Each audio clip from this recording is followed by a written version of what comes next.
Good afternoon, everybody. This is another video from Platinum Crypto Academy. My name's Richard, and today is the 29th of October, coming towards the end of the month. And what a weekend into the beginning of this week it's been, with a massive pump on Bitcoin, 40%, I believe it was.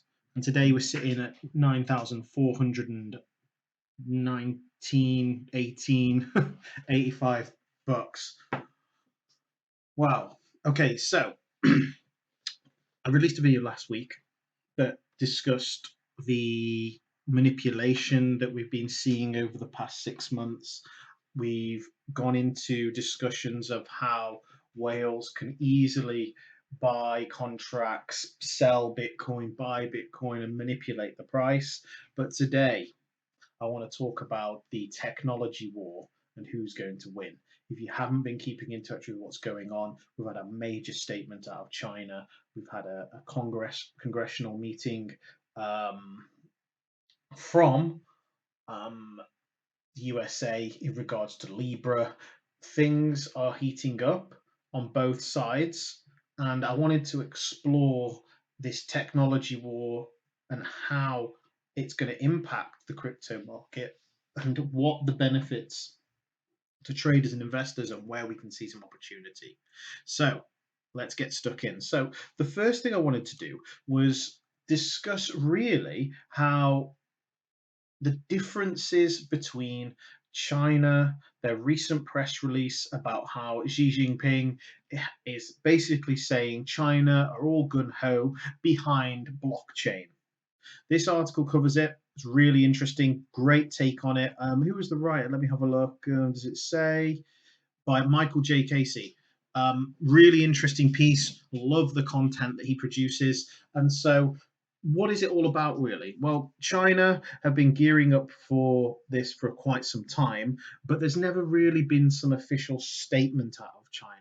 And I think it was yesterday, or no, yesterday, sorry, last week, before the pump on Bitcoin, there was a release to say China are now going full steam ahead with blockchain and how they believe it's the future. And so, what I wanted to talk about today is the differences between the USA and China. We all know they're in a trade war at the moment, and how this could affect the economics behind both nations as well as global impact. And so, I want to start by discussing the differences in political framework. And I know that sounds quite boring, but the fact is, we know that China really have quite a strict control over what goes on in the country. We see a lot of overbearing not insight, overbearing, almost nanny state situation where they track everything that goes on.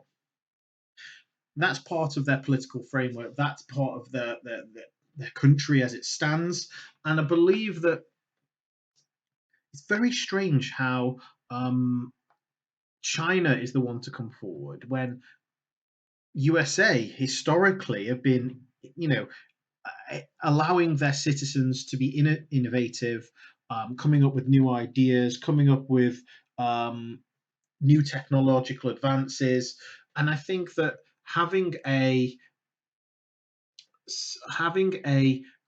blockchain based push as a country and as a mandate is what blockchain was meant to be in originally in terms of Bitcoin, is very obscure for the Chinese from my perspective. And this is why I think they are going this way, though, however. And maybe I'm not explaining myself correctly, but China historically controlling factors want to have a look at what's going on. Bitcoin and blockchain have usually been very permissionless, borderless, transaction, there's no real control, there's no centralization. That's what I mean, that they're now behind blockchain. Now, the reason I think that is because, to be honest, for all you blockchain, enthusiasts and crypto enthusiasts, they're going to be using blockchain in a way that I believe it wasn't meant for. Who am I to determine what it's meant for? But in the way that crypto ideologists see it. I believe China are going to be using it in a way that is very controlling so they can see absolutely everything, go cashless society almost, and really just be able to track everything that's going on with their residents and any international trade with their domestic currency or their um, digital currency, shall we say? And they want to be able to track that. Obvious reasons, tax, etc., etc., oversight, knowing what's going on in the country, knowing the real insight into what people earn, and this cash economy is going to just disappear. That's what I believe they're going to go down. However, the USA, on the other hand, their political framework, like I said, is capitalist based. They want people to be successful, want ideas, want to push forward, but yet they're stifling the the new technology sector, as in blockchain, fintech, etc. And I think that in the pursuit of who's going to win this war, I think we have to understand where both countries are coming from and what's leading this push. So, firstly, we have to understand that, in my view, that the pursuit of Bitcoin adoption, blockchain, and digital asset superiority, this is going to be the generation space race. The underlining technology, the triple entry accounting, is likely to lay foundation for automation, which stands to be the most disruptive, innovative technology since the internet itself. So a lot has happened since the beginning of 11 years ago when Bitcoin started. It's now becoming obvious that nation states are just now starting to pay attention.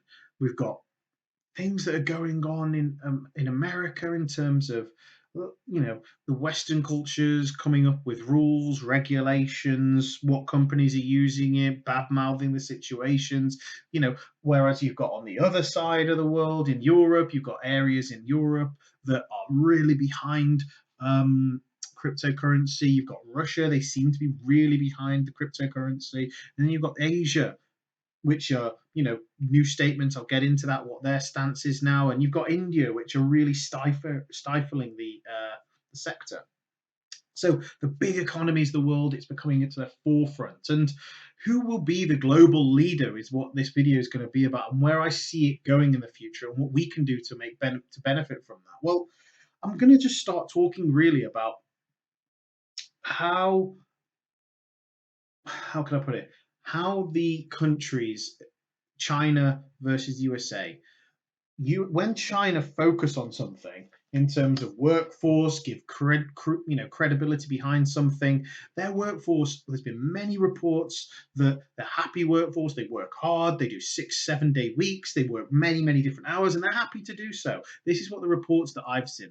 I might be totally wrong here, but that's what I've seen that's coming out of work.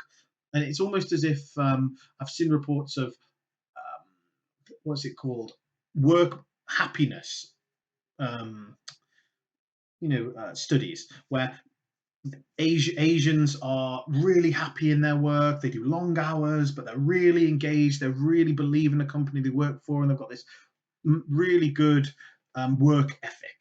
I'm not saying it's better than the UK or the USA version, but we have very stringent working habits, and Monday to Friday generally 9 till 5, and maybe do a few hours here and there. And some people will do the 40, 50, 60 hour week pluses, but it's not a national habit, I would say. And so if anybody was to get behind blockchain and to go forward and not lead the way, a country like China who's pushing it forward, once their domestic workforce gets behind it fully, I can see them really leading the way. So this brings me to the stark contrast between the United States and China. Response to Bitcoin, blockchain technology, digital assets. The United States has been overly negative, I feel, on various aspects of the industry. One example is the Congress and Senate. They've been publicly breathing down Facebook's, Libra and Calibra and all the good things over there. Whether or not you like the Facebook, what can we call it, the behemoth that it is, company, they're getting a lot of flack for they're like the figurehead now for the crypto space in America, and they're taking so much scrutiny. The SEC has spent millions of dollars, hundreds of manpower and hours chasing down startups that have embraced the technology while refraining from issuing rules, guidance, or clarity on regulatory uncertainty. The government out there is actively working to manipulate Bitcoin. As I said in my previous video, using futures, using you know, aspects of the financial space to deflate the price as they did in 2017.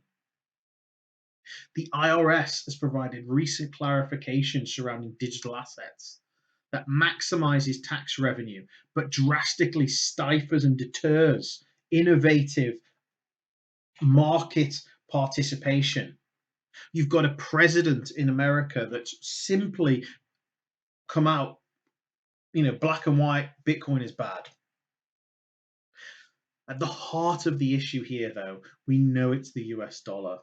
The US has had the best and most prosperous 50 years under this fiat-based US dollar, going away from the gold-backed currency, going to their own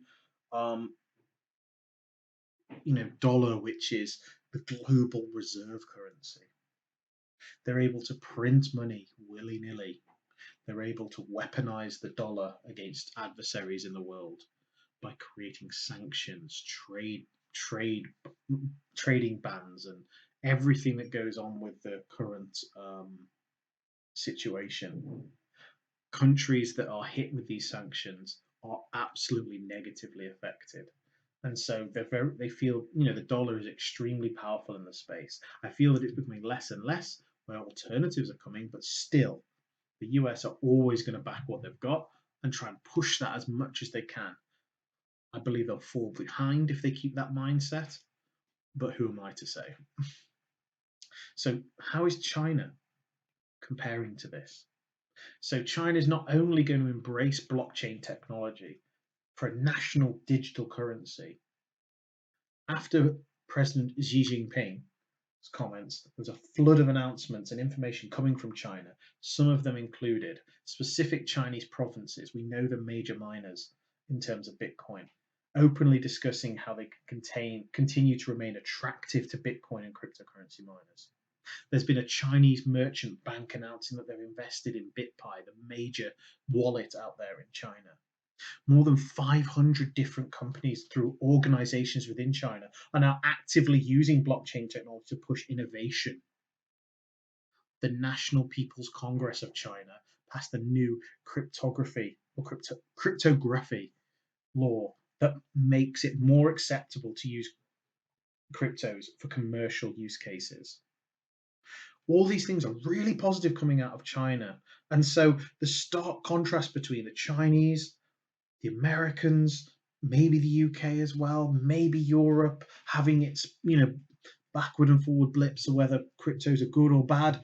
China have come out and said, yes, this is what we're going to go for. I do worry that they're using it in a way that it potentially, crypto ideologists aren't wanting. But the fact is they've come out with a stance that's authoritative and they've got a direction now.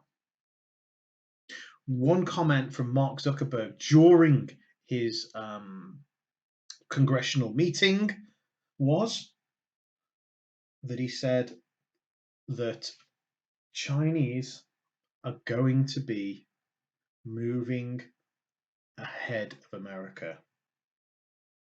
Even if they have misgivings about Libra, do they really want to risk China having the upper hand on the next phase of financial control over the global scale? And I think if you're creating a coin or a currency that China is going to release, imagine having to trade with China if you want to, if they said you've got to use this particular method. They will be potentially the new global reserve currency. And that is something which is food for thought. So how, as traders and how as investors, can we take advantage? Well, first, one great idea that we can look at is having a look at all the Chinese-based or the Asian-based cryptocurrencies having a look, making sure if you've got any in your portfolio that you've got strong positions potentially, and looking at what opportunities that might bring. Think about it. If they've got a government which are, are very behind them, why not look at which ones are the most, major influences in the market? We all know about Icon. We all know about Neo. We know about Binance. These are just three of well-known cryptocurrencies that have, are a great position now to take things forward and push to the Chinese community. I think even though they're not, there's still regulation in China, I believe, on trading on exchanges. Once that gets reduced in, I believe that this could go the way, if this goes positive for Binance, that, what's the first place they're going to go? Binance. What the first thing they're going to use? BNB. Have a look. If you're not exposed to that part in your portfolio in terms of BNB, why not consider taking some as just an opportunity? Neo, they've been, this was meant to be the Asian version of Ethereum, still is, still a top 20 coin. This used to be, I think it was $150 a coin. I think it's 10 now. Just double check. Neo, 10, almost $11. There's going to be major opportunity. You've got Icon again, a newer, almost like can we say, second generation crypto? Potentially, you could. Again, based in Asia, great opportunity, great project. Check them all out, guys. You might have to go through a bit of research again, but have a look. If you need anything, get in touch. But this could be a great opportunity to pick up stuff while the market's down, which we all know it is. In terms of market cap, it's been up to 800 billion, sitting just over 230 billion at the moment. There is plenty of room for growth, guys. Plenty of room for growth. Plenty. So have a great week, guys. Speak to you all later. Be safe out there.